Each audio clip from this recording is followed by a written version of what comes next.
Few films have changed cinema like The Godfather. It's not just a story about crime, it's about family, power, loyalty, and the cost of respect.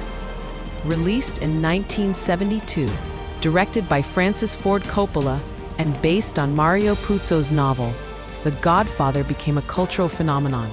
But its journey to the big screen was anything but smooth.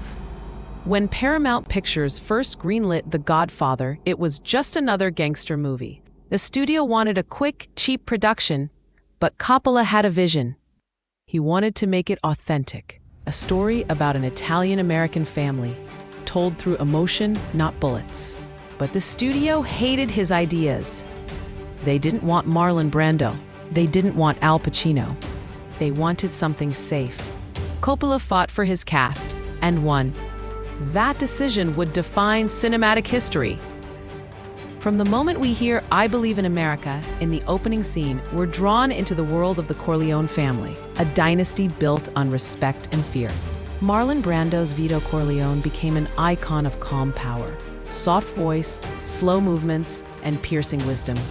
And Al Pacino's Michael Corleone, a war hero turned reluctant heir, embodied the transformation from innocence to corruption. Every frame, every line, and every shadow was carefully crafted. The lighting, inspired by Caravaggio's paintings, gave the film its dark, moody soul.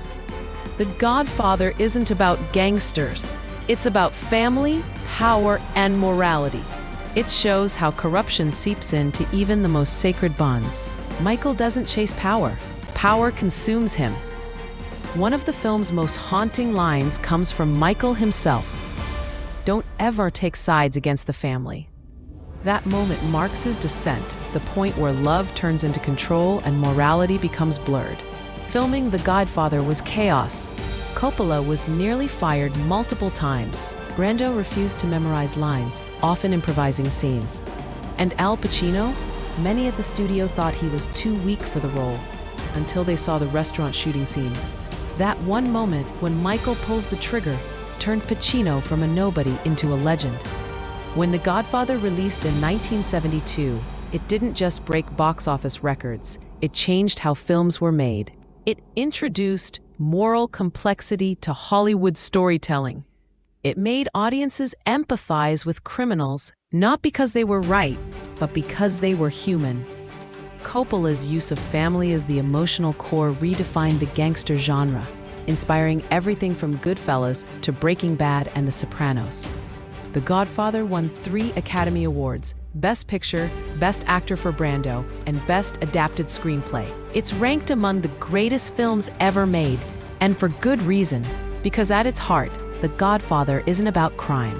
It's about the cost of loyalty, the burden of leadership, and how love can destroy as much as it protects.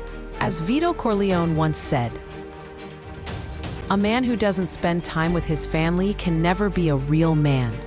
And that's why The Godfather isn't just a movie. It's a legacy.